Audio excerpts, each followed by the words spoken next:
नमस्कार। आज बात करेंगे योग दर्शन के समाधिपाद के दूसरे सूत्र की।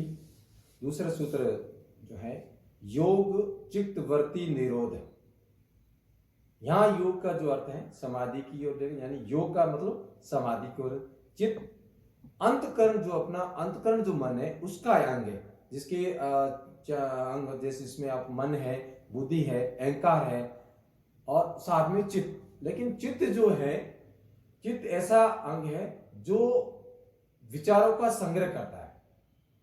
विचार अच्छे आते हैं और विचार बुरे भी आते हैं। संस्कार जिसे बोलते हैं, संस्कार का जो है संग्रह करता है। अच्छे संस्कार होंगे उसका आपको संग्रह करना है, बुरे संस्कार है उनका निरोध करना है। इसलिए कहा है योग चित्त निरोधा, योग चित्त वृत्ति निरोधा, यानी चित्त की जो वृत्तियां हैं, बुरे जो संस्कार है उसका निरोध करना है। अगर समाधि पानी है, समाधि की ओर जाना है, तो हमें चित्त की जो वृत्तियां यानी बुरे विचार है उनको समाप्त करना है। तो चित्त की भी अलग अलग भूमियां। तो चित्त, इसका मतलब चित्त अलग बहुत सारे चित्त नहीं है। चित्त के अंदर जो स्वरूप है, चित्त की जो स्वरूप है, जैसे आप अलग जानना स्वरूप, जैसे मतलब सतगुण, रजोगुण, तमोगुण। तो हर गुण में जो चित्त है अपनी अलग भूमिका निभाता है। तो चित्त की अलग भूमिका हो गई। जिस चित्त की क्या भूमिका, सबसे पहले आप देखना है कि विक्षिप्त। तो विक्षिप्त में रजोगुण की जो प्रबलता ज्यादा होगी, तो उसमें क्या कि आपका चिड़चिड़ापन, चंचलता, ये सारी चीजें उसके अंदर सारी चीजें आएगी। तो सबसे पहले क्षिप्त, मूंड, विक्षिप्त, एकाग्र, निरुद्ध नाम ये 5 विभूतियां हैं। तो ये 5 विभूतियों के आधार पर चित्त अपना कार्य करता है। उसके बाद जाके चित्त जो है समाधि की ओर जाता है। बहुत व्यापक रूप से कहा गया है। तो उसमें सतगुण की प्रबलता रहेगी, किसी में रजोगुण की प्रबलता रहेगी, किसी में तमोगुण की प्रबलता रहेगी। तो वो तो अलग अलग जो चीजें हैं उसके अंदर वो आपको देखने को मिलेगी। तो सबसे पहले के जैसे मान लो रजोगुण है, यानी वो प्रकाशशील है। सतगुण जो है प्रकाश, यानी अच्छे भाव, जीवन में धार्मिक चीजों को विचारधारा लानी, यानी सत्य की ओर चलना, ये है सत्वगुण। रजोगुण में होगी यानी गतिशील होगा, तीव्र होगा, आपके अंदर क्रोध भाव, चंचलता, एक आवेश की भाव, दिन तप दिन को पालते हुए विचारधारा, और धैर्यशील होगा। तमोगुण आलस्य होगा, जिसके अंदर मतलब आपको मतलब कुछ करने की इच्छा नहीं होगी।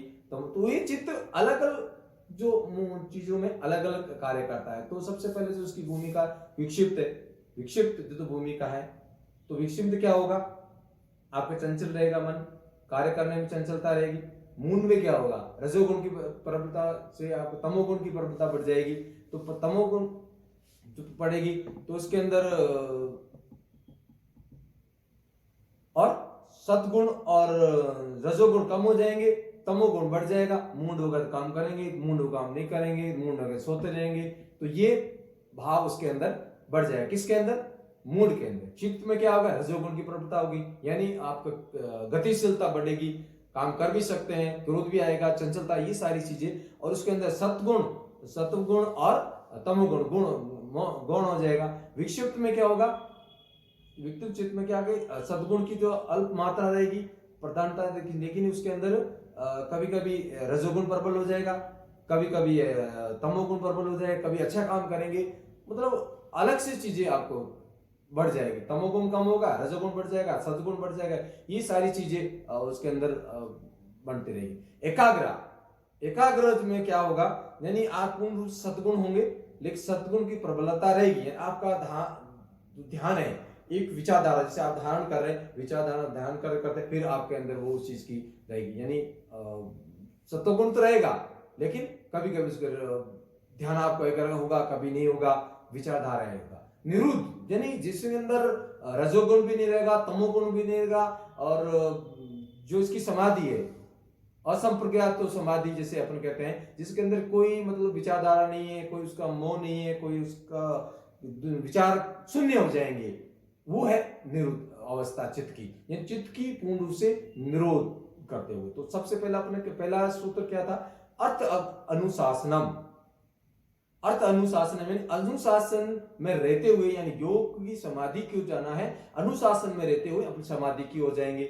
और दूसरे सूत्र में क्या कहा है, समाधिपाद के दूसरे सूत्र में कहा है कि योग चित्त वृत्ति निरोधम, यानी चित्त की वृत्तियों का निरोध करने। उसमें क्या भूमिका बताइए कि उसमें चित्त की जो भूमिया है, क्षिप्त होगी, मूंड होगी, विक्षिप्त होगी, एकाग्र होगी, निरुद्ध होगी।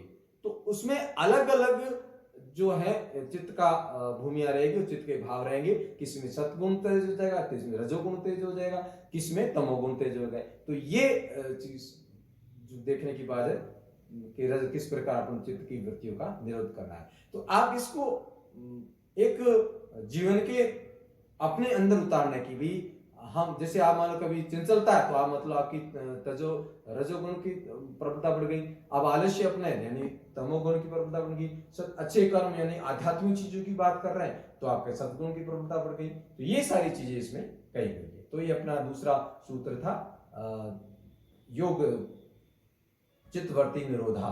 तो इसके साथ इस समाप्त करते हैं। जय हिंद, जय भारत।